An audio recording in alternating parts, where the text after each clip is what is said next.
You're listening to WGSN-DB, Going Solo Network, Singles Talk Radio Channel, where we take a lighthearted and candid approach to discussions on the journey of relationship loss, divorce, parenting, being single, relationships building, dating, and yes, sex. Join our listeners and begin living your best life.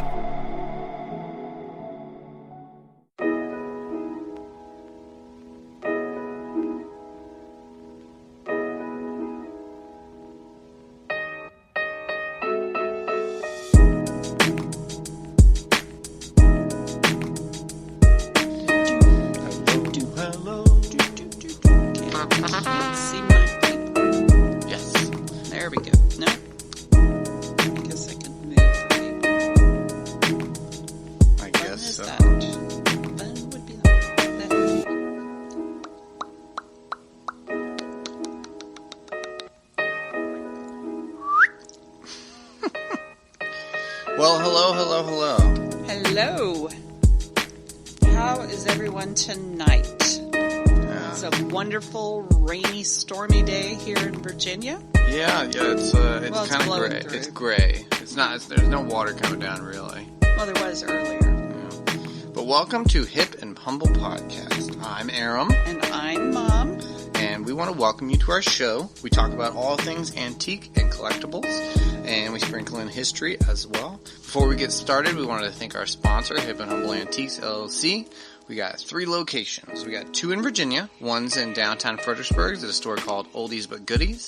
The other's in Stafford at a store called Boswell's Corner Antiques.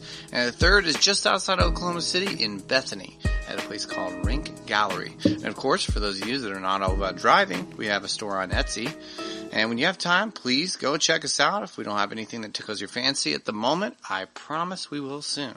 We're always changing and finding fun things. Yeah, we just put a new stock at the Fredericksburg store. Yes. Yes, and thanks so much, everyone. In this episode, we're actually going to be talking mostly about history of cosmetics and some of the technologies that have evolved through that Very weird industry. Stuff. There's a lot of weird stuff that has come about through. It is amazing how far people will go, including all of us, to be prettier or more handsome. Well, I think realistically, beauty has always been the focus. People have been searching through nature for a way to change their appearance throughout all of human history. And from that same perspective, people have also been searching for things to improve the health of their skin and hair. You know, from ancient Egypt to now, people have been using exfoliates, honey, and milk. Actually, one of the I guess trendsetters in ancient Egypt for women's makeup was Cleopatra, and she actually bathed in rose water. Yeah. Yeah. She was said to be the most beautiful woman at the time. Yes, she was. Of course, we didn't see all the other girls. That's true. You know.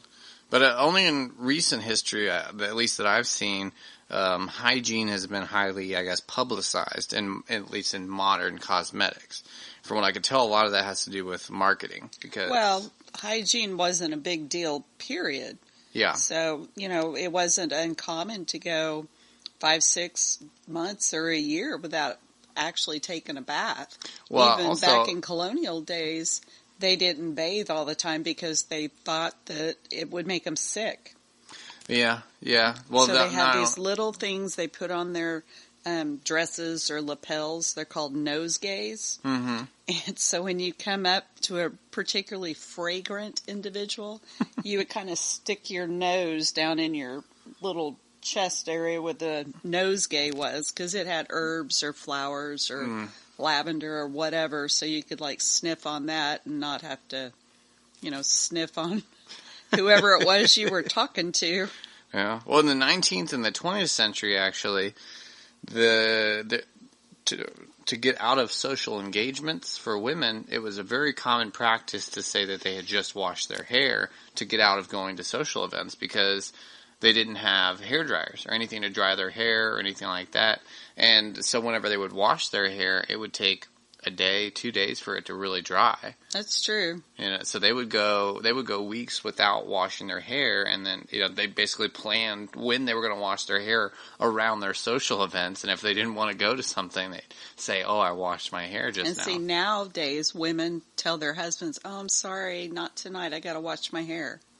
Yeah. So there you go. But now we know that's a lie because we have modern technology. But I will say, when I was pregnant with you and I was you were little bitty, my hair was very long, and I had very, very thick hair. Yeah. And it would take, even blow drying. Blow drying was kind of a joke because it was just too thick. Yeah. So it would take a day or two, and I could still just reach under it, and my hair would still be damp underneath. Wow. But I did wash my hair more than, once 6 a week. weeks. Yeah. Yeah. Yeah. The history of he was a spitter, so I washed a lot. I did apparently spit. There's a video of me, isn't it, throwing up down Dad's back. Yeah, that was a hoot. I bet. Yeah, because my husband would put him over his head and be like, "Oh, look, airplane," and Aaron would just go, "Blah." I'd just throw up every time. Yeah. Well, glass stomach back in the day. It's true. Mm-hmm. Very true. The history of cosmetics back to that spans at least 7,000 years and is present in almost every society on Earth. The cosmetic body art is argued to have been the earliest form in earliest form of a ritual in human cultures. The ancient Greeks obviously used cosmetics all the time. Cosmetics are also mentioned in the Old Testament, I found out. 2 Kings 9:30. Then Jehu went to Jezreel, and Jezebel heard about it. She put an eye makeup, arranged her hair, and looked out of a window. Also, in Esther, she pleased him and won his favor immediately. He provided her with beauty treatments and special food. He assigned her 7 female attendants, select from the king's palace, and moved her attendants into the best place in the harem, Esther 2:9. Which I thought was really interesting, that the Jezebel being the worst queen in the Bible. Well, Jezebel. And Esther being the best one, arguably one of the best queens in the Bible. We just had a power outage. Just a little one. Just it a was little tiny one. Hey, what was that? But it was Jezebel. It must have been. Huh? But beauty treatments were also used in ancient Rome, though evidence suggests that it was actually looked down upon. But it said mostly prostitutes and older rich women would wear makeup. Well, I think with the makeup and all that kind of stuff, it's always been to catch somebody's eye. Yeah. It's kind of like male peacocks. They're the ones that have all the pretty feathers and birds, and they fluff them all up to catch the girl's eye. And it's the same, with girls. Absolutely. Well, the only exception being ancient Egypt, because in ancient Egypt they actually they thought that the application of their cosmetics had spiritual connotations, and they also said that it protected their eyes from the sun. So they would have the really dark eyeliner, and they'd have basically very thick black. And into the cat, or what is it called, cat eyes? Cat eyes. Into the cat eyes, and they said that protected their eyes from the desert sun. Which actually, if you look at the football player people, they still have the black stuff around their eyes to protect them from the stadium lights, so they're not getting glare. Yeah, or the sun. Yeah, big ball. Yeah, but they had even back then. They for skin treatment and hair treatment. Egypt, I think, was really more known. Well, I mean, it was known for a lot of things, but as far as beauty goes, they were known, I think, more for their treatments. Yeah, their skincare.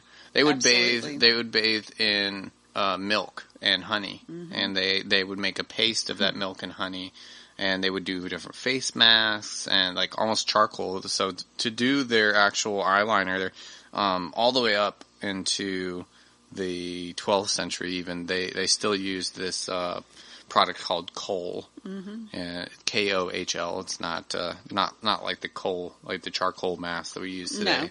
It's a different material. But the other bathing and stuff, those would be pretty similar to our mud baths in the spas. Mm-hmm. Yep. Yeah.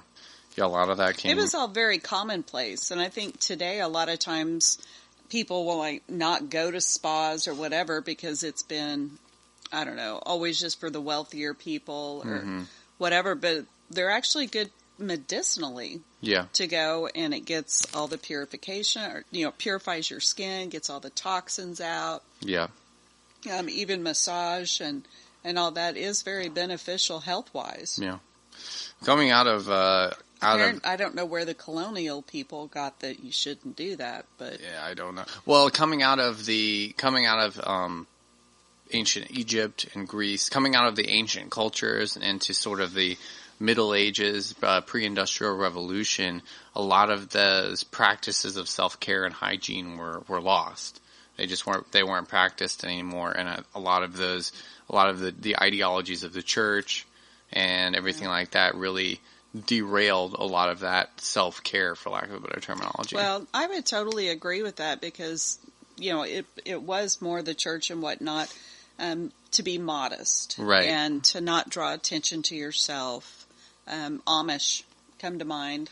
Well, Mennonites, there's a lot of them. In the 20th century, so in the 1900s, the makeup, especially in the beginning, wasn't very popular. Women wore very, very little makeup, and men definitely didn't.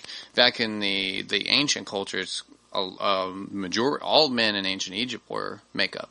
And what was interesting is everybody in those cultures wore makeup, and what distinguished them from each other was the containers that their makeup was actually in. So you'll find these different little containers, makeup containers made out of bone, ivory, and stone, and different things like that. Those were always used by rich people or the aristocrats in ancient Egypt, and that was also the same in ancient China. So ancient China, actually, they made it illegal for women of lower status to paint their nails in bright colors. That was reserved for only rich women. Yeah. Yeah, so the social status in... Now, China is huge on cosmetic rituals and creams and all kinds of stuff. Well, in Japan, too, you got the geishas. Yeah. They would use all kinds of different things. And what's interesting, too, is all the way up until the 19th century, the majority of the cosmetic products that were used were poisonous to to the skin. Also in ancient Egypt, the things that they would use to color their lips red, almost all of those were poisonous, and the phrase "kiss of death" is thought to have originated from there, because see that. If you were to kiss a woman in ancient Egypt, there's a good chance that you might die. Yeah. Because of what they put on their lips. It's amazing that we've even survived. Yeah. All of that, and then, Coca-Cola was formed, and there was cocaine in it. Mm-hmm. So, it's amazing any of us are here today. Oh, yeah. Absolutely. But, yeah. Also, in the 20th century, the majority of women that wore makeup were prostitutes, specifically in cabarets and brothels. Face enameling, however, which was actually painting your face, was very popular among the rich, and that was to make themselves look paler. Just before we got on, we were talking about the kind of shift in perspective from pale being attractive to tan being attractive, at least for those of us that are melanin challenged. Oh yeah, my husband is very melanin challenged. At least for those of us that are challenged by melanin. And then there's some of us that try not to get in the sun. Yeah. Because if I get in the sun, then I turn very, very dark. Which I don't mind being very, very dark, but I also have like little skin cancers and all that kind of stuff, so I try to avoid the sun. Yeah. As much as humanly possible. Yeah, and I put on sunscreen every day now. Every day. I have sunscreen. Every single day. Anything I know that's going to be exposed has been sunscreened. Yeah, well, I use it as lotion at this point. Yeah, pretty much. I literally put it everywhere in the morning. When I get up out of bed, I lather up. Yeah. Yeah. I will say the only time it sucks is whenever I get home, and if I go for a run or something, then it's in your eyes. In my eyes, and that sucks. Yeah. But it was so obviously the face enameling. The main ingredient was arsenic. Yeah, that's not bad. Yeah, so it was fairly dangerous.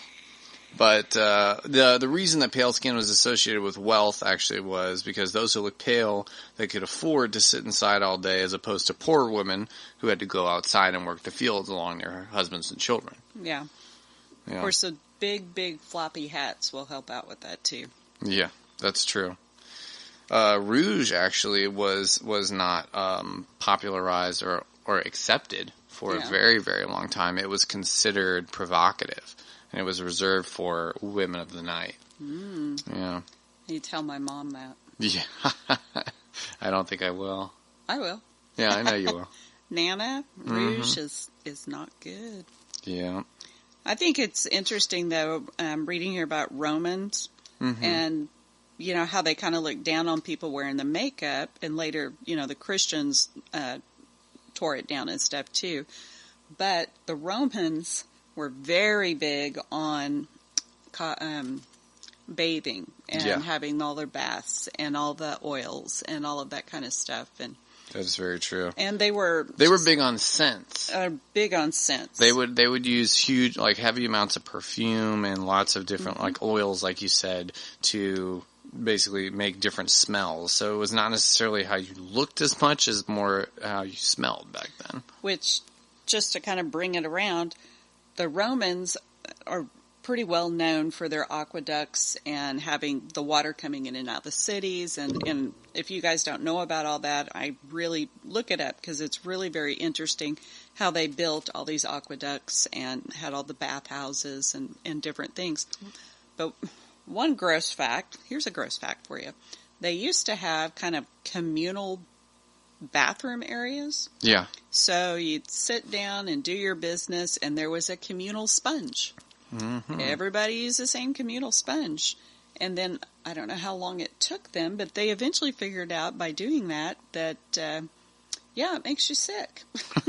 Shocking how that it really works. Was. Yeah. So I always think it's kind of funny, because they'll go in and do all these elaborate rituals of the bathing and the oils and the scents and all that, and then you turn around and you do that.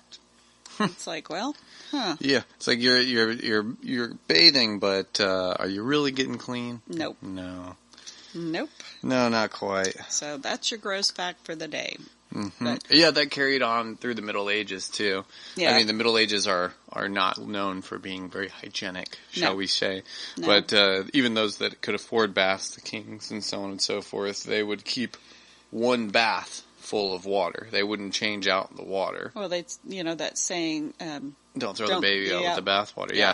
That obviously originated in England, and in the poor sides of England, they would basically buy a basin full of water, and the entire family would bathe using that basin full of water from the head of the household all the way down. And so by the time it got to the point where they were washing the babies basically in black, dirty water. And so that saying, don't throw the baby out with the bathwater, was very valid back then, because if you were sitting there washing a baby and you turn around for a second and you look back, there's no baby. And then you go throw out the bathwater, and sure enough, there's the baby. Yeah. No. It's just a different lifestyle. It was a different life then, and you know what? Everybody was doing just like we're doing today with whatever toiletry rituals that we have today. Yeah. I'm sure like 100 years from now, they're going to look back and go, "Oh, gross! I can't believe that they did all this and that." Yeah. Did that. Well, I mean, there have been strides recently with all kinds of different, I guess, natural remedies for like deodorants and antiperspirants, because there's a lot of studies that have come out that said the majority of that have said that the majority of deodorants that are coming out nowadays, or that have been coming out for the past 20, 30 years, 40 years, are not necessarily toxic, but they're clogging up your pores, and they're making it to the point where so I guess the theory is, if you never used deodorant in your life, your armpits wouldn't stink as bad as they do if you had started using deodorant at a young age. Well, and I know with different people that have had breast cancer and stuff, that's one of the first things they tell you is quit using your deodorant. You know, you have to find a natural deodorant, and there's a few brands out there that they recommend, but there is something to it. Yeah. But I don't know. We'd have to go back to that nosegay situation and kind of go from there, or get some of those Egyptian oils and. Yeah, well, I feel like it would have to be, the Egyptians, for their underarms, they actually used incense pellets. They would put incense pellets under their arms and like crush them. So that would work. Yeah. Yeah. So to be honest, I read that and I was like, I kind of like to try that. Well, a lot of times that's what. Well, I know I will do is I'll put perfume under my arms. Yeah. Well, I put perfume in like sensitive areas, and I'll do it on my like the neck and your arms. Yeah, and my wrists and stuff. And your elbows. Yeah, sometimes my elbows. Actually, but no. I think I do under my armpits sometimes. Yeah. I'll if I'm doing like a refresher, like if I've been out all day but I haven't been active and sweating, but I'm like, you're gonna go out for dinner or something, then I'll do a refresher and I'll spray in my armpits. But I don't generally spray cologne in my armpits. Apparently, if you were Egyptian, you would. Well, if I was Egyptian, I'd have the incense pellets. That's true. I don't know nowadays. And I'd have really dark eyeliners and cat eyes. You would look very weird being blonde and black eyes, and yeah, that wouldn't work out for you. It would be very different, for sure. Very different. Yeah, it wouldn't work out. Although I think I could do the beard. I could make the beard go straight down. Could make the beard go. That's like the big popular thing now. All the boys want the beard. Wow. Now everybody looks the same. Yeah, that's true. It's like, okay, now if you're fresh shaven, then you're like, oh, now they stand out. Yeah, I don't know. Oh, they do. No, I mean, they do and they don't. No, they do. Well, I mean, it'll all swing back. I mean, well, I guess I was in the military, and so I was used to all that. So I've just been around so many fresh shaven, and also. I don't. I'd like your dad, who's fresh shaven forever until he retired. Yeah. Well, I think that he has a pretty good excuse for wanting a beard. Well, yeah. Yeah. But anyway, it'll all swing back around just like everything. Well, just like the history here. I mean, nowadays we still have, all these different beauty rituals. Now people will pay to go have mud baths. They'll go pay and have. Wraps. Yep. We were looking at one website, and it had all these just strange products that have been used, and they had those little cooling things that you buy for your eyes. You like put it in the freezer, then you do for the bags under your eyes. They used to have ice masks. Yeah. Yeah, it looks medieval. It looks medieval, but it's basically this weird mask, and they would put ice cubes in it, and they would put it on your face to refresh your face. Mm-hmm. So mostly actresses did it, but it didn't spoil your makeup. And on that note, we're going to pause real quick just to have a shout out again for our sponsor, Hip and Humble Antiques, LLC. We have a very active Instagram page, hipn.humble at Instagram.com. That's hipn.humble at Instagram.com. We post all of our episodes. We do episode announcements for every single one of our episodes. We also, after the shout out, we're going to do our Weird Find of the Week segment, and we post a picture of our Weird Find of the Week, and we are always we're always active on engaging with people on there, so please give us a follow, give us a like, comment on everything. Promise you'll hear from one of us, mostly me. Hey. No, I do manage most of the social media pages, but... Yeah, I manage all the other stuff. Yes, you do. So, But yes, please, we just want to thank you guys so much for spending this time with us every week and for following along. Those of you that are downloading, that really means a lot. If you want to, if you like what we're doing and want to support us, go on our Patreon page, patreon.com/hipandhumble, and go ahead and give us a small donation if you like, just so we can continue doing what we're doing, and we'll go from there. But thanks. We just really want to shout out to everyone that spends time with us, and thank you for all of your support. So on I think though on Etsy that we have our weird product from last week Isn't it? Do you have it up for sale on Etsy? The breast pump. Yes. The breast pump. Absolutely go to Etsy. Yeah, go on to our Etsy. That's Hip and Humble Antiques on Etsy.com, and our weird find from last week is going to be is up there right now. That's the breast pump. Yep, it's the breast pump, and it is a hoot. It is definitely a hoot and a half. One might say. It really is. So it took a while to figure out what that was. But It did. But that was fun. On that note, we have a very interesting piece for our Weird Find of the Week this week. I don't even know where it came from. I have no idea. It's like Aram just brings us downstairs, and I'm like, where the heck did that come from? So I don't remember buying it. You know what? To be honest, it looks like something you get at FCF. Oh. You know. FCF is kind of like colonial camping. My boys do that. Frontiersman Camping Fellowship. So we go out and we dress in period gear, or garb as we call it, in canvas tents and things like that. We basically camp as if we were in a different era.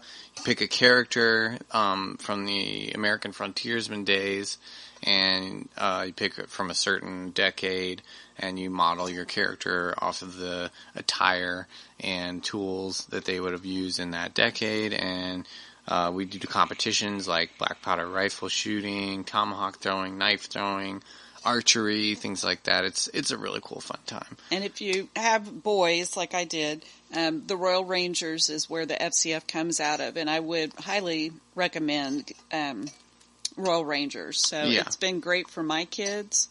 And the FCF is something that men will do. I think they've got even 70-year-old men, 80-year-old men out there. 70. So it's kind of a lifelong I think 80. I think there was an 82-year-old at the last.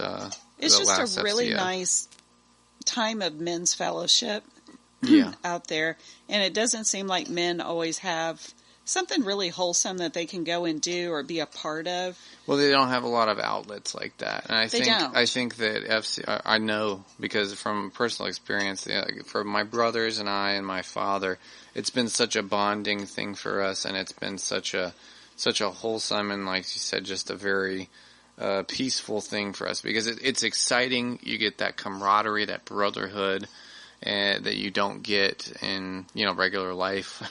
Well, you really don't. But it's, and it's kind of fun to go back in time somewhat. Yeah. And kind of learn those skills that they used to have. And it gives you a better appreciation. It definitely gives you a huge appreciation for all the advancements in technology that we've had. Especially like indoor plumbing and electricity. Yeah. Although, I don't know, part of me is like, well, I would love to have a wood stove. But maintaining a wood stove 365 days a year, maybe not. Well, I don't know. They do it in Alaska. Well, up in the Northeast, when you drive around up there, about everybody uses wood heat. I mean, I'm sure they have some electrical or gas heat. But I would imagine. You'll see, like, huge things of wood and whatnot. And yeah. I would bet you that they're using a lot of wood heat, or was it pelts? I think they buy like some kind of pelts or something. Oh, that makes sense. Well, we're getting off on a rabbit trail. Yep, sorry about that. That's your fault. Okay. You're always accusing me. That was you. No, it's okay. I don't mind. That's what Aram does to me. It's why he treats his mother. Oh my goodness. Anyway, we have got this little thing, and it looks kind of like a frying pan. It looks like a teeny tiny frying pan. It's tiny. It's about 4 inches across and about 2 inches tall. And it's brass, so it's kind of like a plastic. No, it's like tin or a little metal on the bottom. Yeah. And then it has a brass top, and there's a little, I don't know, little cover, snuffer. But it swings on and off. You just gave it away what it is, Aram. I didn't give it away. I said it was a snuffer.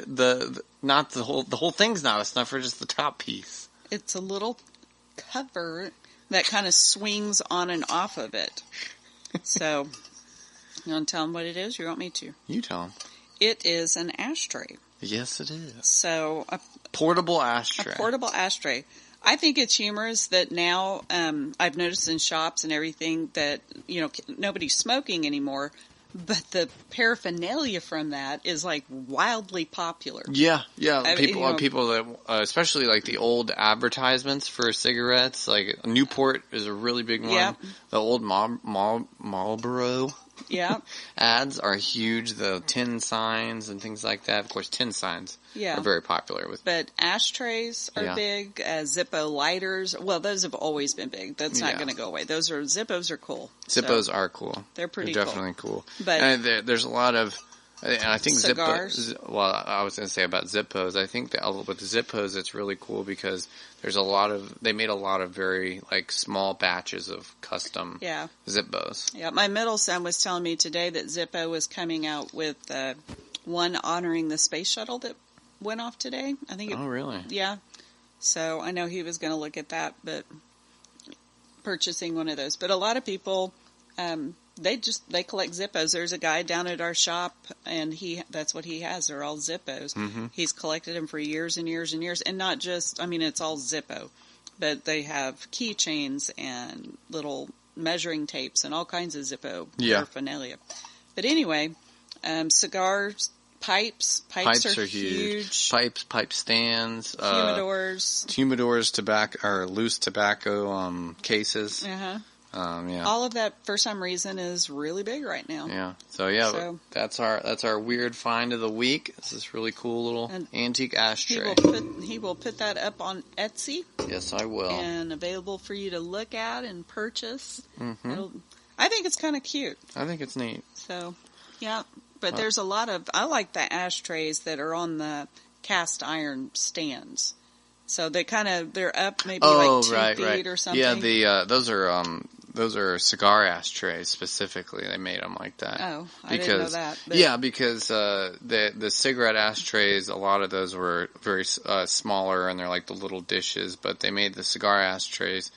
They make them specifically a lot larger, and a lot of them have their own stands because it's assumed that a lot of times people smoke cigars inside a specific room in their house. So it's like an accent piece.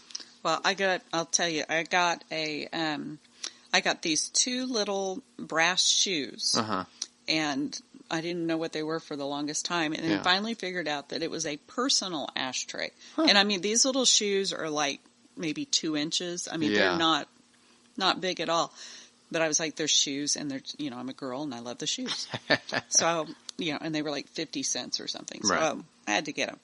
Anyway, I thought, well, what am I going to do with this? So my repurposing of this vintage item, I made it into a pincushion. Yeah, they look fantastic. Yeah, it's really cute. So they're adorable. I kept one, and then I gave one to my girlfriend Angie, and I think they're adorable. I love them. So it's always good. You can find some of that paraphernalia and repurpose it into something that's useful for your life. So for me, pincushions are always needed. Oh, yeah. Any kind of pincushion. So you can make them out of a lot of stuff. For sure. Back to our original topic and everything, and the cosmetics and everything like that. A lot of the information that I got, and we're not sponsored by this channel or anything, but I just wanted to plug it because if you go onto YouTube and look up Loepsie, Loepsie is the best I can pronounce it.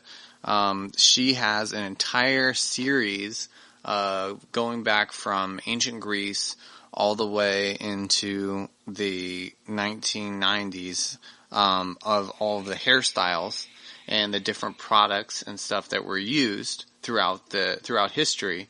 And she does an explanation of the fashion of the time and how women's hairstyles corresponded with that fashion. And at the end of every video, she actually does a tutorial. In each video, she styles her hair to that time period. And at the end, she does a tutorial to show you how they would actually style their hair during that time period. Fantastic channel, really great stuff, and it was a lot of fun to watch, and I thought it was really cool. It gave a lot of really great info. I think it's interesting also how what people think are beautiful. Yeah. It changes so much. Oh, yeah. Back in, was it Queen Victoria's age, you were considered more intelligent and beautiful the higher your forehead was. Right. So you'll look at a lot of, if you go to a museum or look it up, you'll see a lot of their pictures and stuff, and they have these high foreheads. And that was because they would pull their hair out, pluck all that hair out, so that their forehead would be incredibly high. And they would also... and it's interesting, too, because it's different among different cultures. Like in India, there was a woman in the 1400s. Or no, it wasn't the 1400s. I'm sorry. I'm way far back. It was the 1800s, and I don't remember her name, but I can see the picture of her in my head because...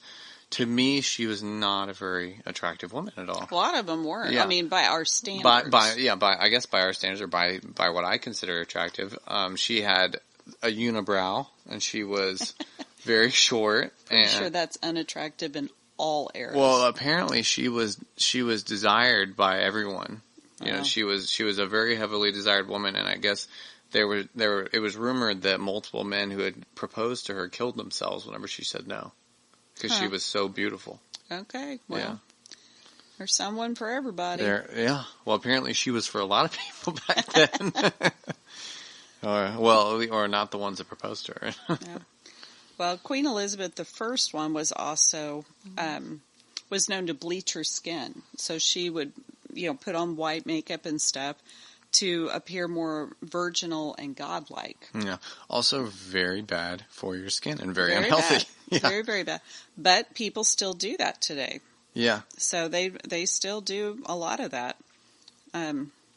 They would still do the, what is it called, the toilet mask, about 1875, and it would try to bleach their skin out. Yeah. But it's not really recommended. No. Because pretty nasty stuff's in bleach. Yeah. I gotta tell my favorite one. My favorite one is the mask. Yeah. The sheet mask. Oh. Yeah, the ones you buy at, the store and stuff, the little $1.99 ones, those are like really easy. This one you wore when you swam, 1928 era. It definitely looks like the mask of a luchador. A horror movie. Well, I'm saying have you ever, I know you haven't seen it, I don't know why I'm asking. No, I haven't seen it. Doesn't matter what it is. Nacho Libre, so the Mexican wrestlers. No, I have not seen Mexican wrestlers. Anyways, they wear full face masks that look just like that. Yeah. They're a hoot, but they would wear them when they would swim so that their face would not be burnt. Yeah. Yeah. And it also kind of looks like Hannibal Lecter. A little bit, A little bit. Looks like you're swimming as Hannibal Lecter. This one I think is particularly fun. Is 1930s. They had these little and bizarre little things, and it had two little knobs that would press into your cheeks. And they were supposed to give you a fine set of dimples. Yeah. So my mother has blessed all of us with dimples, so we didn't really need that. Yeah. But no, I always tell Catherine I don't have any dimples, but yeah, he does. He does. But also, going along with the products that were developed throughout the 18th, 19th, and 20th century. In 1890, Alexander Godefroy, a Frenchman, as the majority of cosmetic inventors were, and he invented the hairdryer. And in 1888, the quote from an article that I read at CNN talking about the invention of the hairdryer is in 1888, Alexander Ferdinand Godefroy debuted his hairdressing device, is what he called it, in a French salon. And it kind of looks like something you would see in a sci-fi film, where like a brain sucker. Yeah. So it was essentially just a huge fan that would blow hot air that had a tube and a cone that would sit on top of your head. Let me tell you what it was like. My grandmother had one of them I remember it was upstairs, and you weren't allowed to go up there and touch the hairdryer. But you would go up, and it was a whole chair. You sit down on the chair, and, of course, this was one, let's see. I mean, it was probably from the 60s, I would say, that time frame. Did it have, like, a lot of ones from the 60s, though, that I read about, it was basically like cloth, and it would go around your whole head. Yeah, well, it's like if I remember right, So you would sit down with your wet hair or in curlers, because most of the time your hair was, because they wanted it to curl, so you put curlers in. Yeah, that was a big And there was like a, it wasn't really a cloth, but it's kind of almost like like an old motorcycle helmet, and it would flip down over your head, and then you would sit there while it blew all over your head. Yeah. Huh.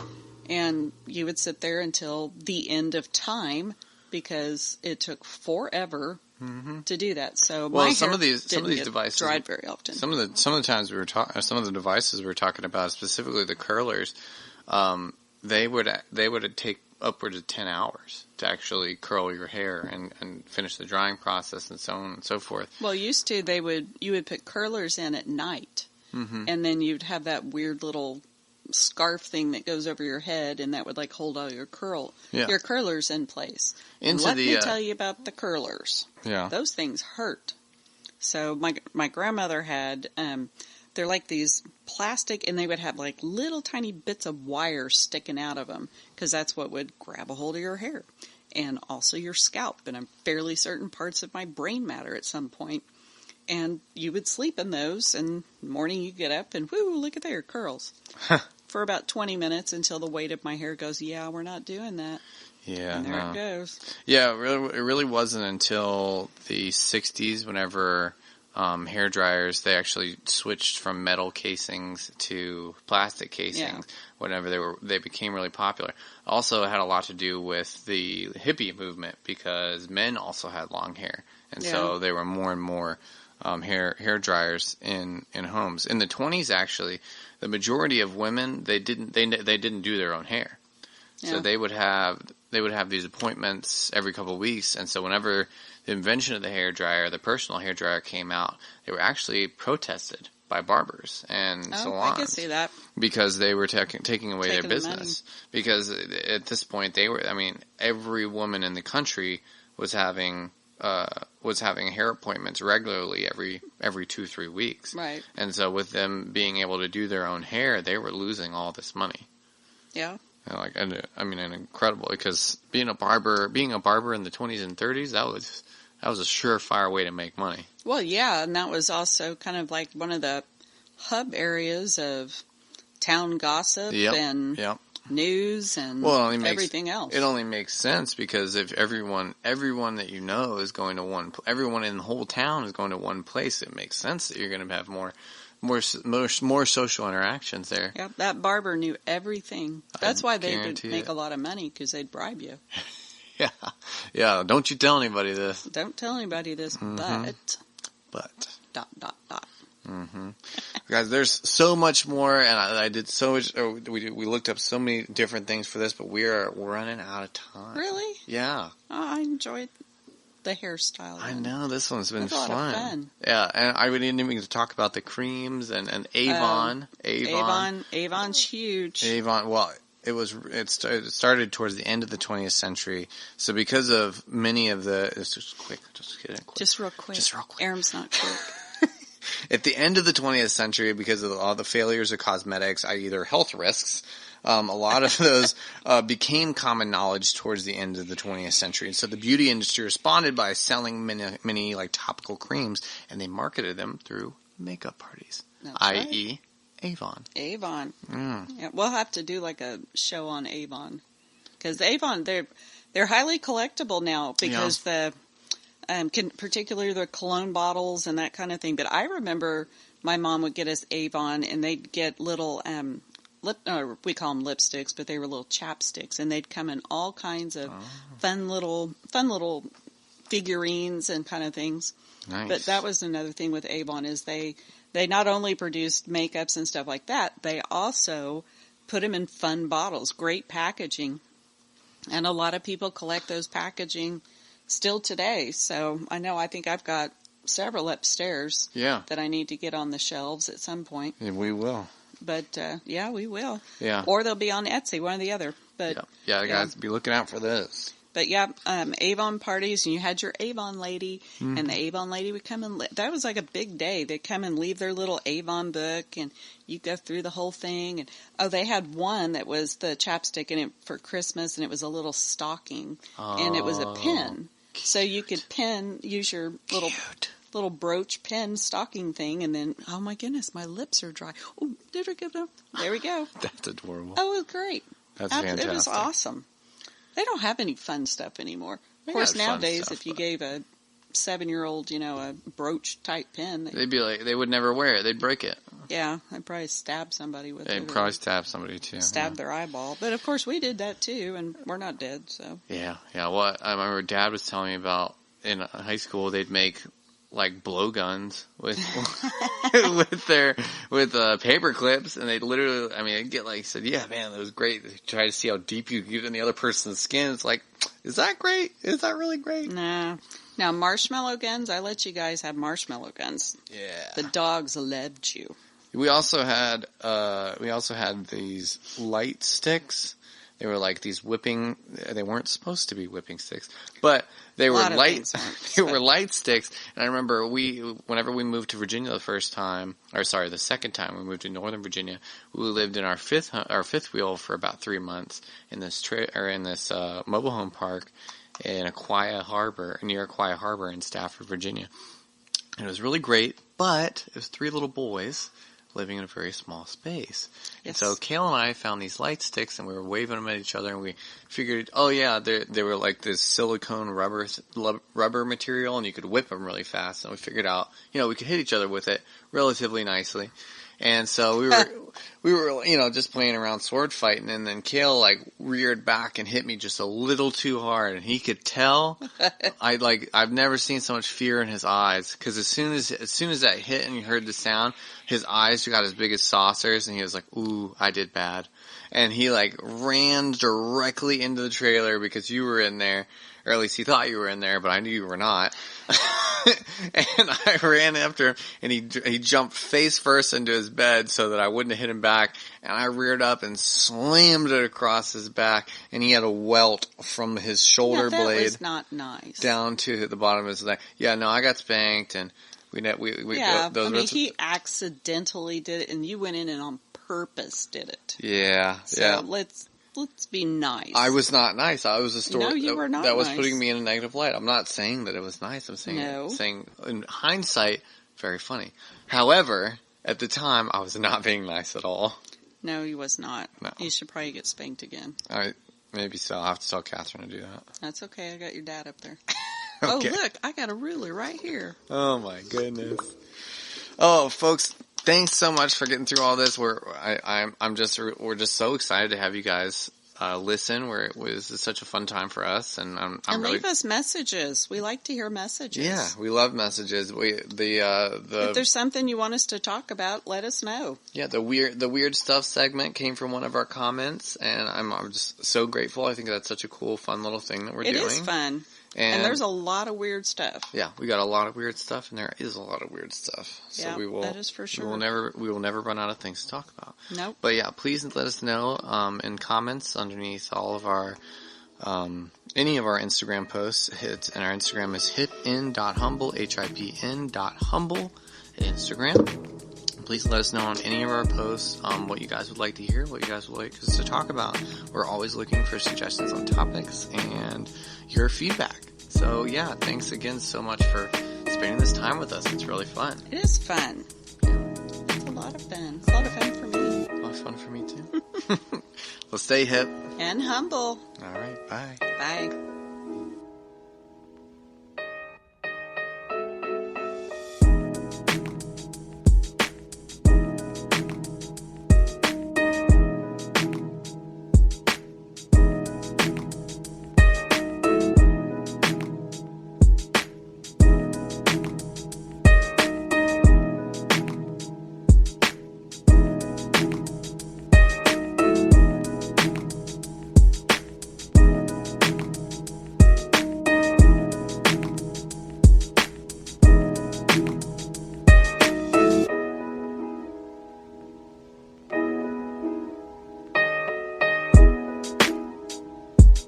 You're listening to WGSN-DB, Going Solo Network, Singles Talk Radio Channel, where we take a lighthearted and candid approach to discussions on the journey of relationship loss, divorce, parenting, being single, relationships building, dating, and yes, sex. Join our listeners and begin living your best life.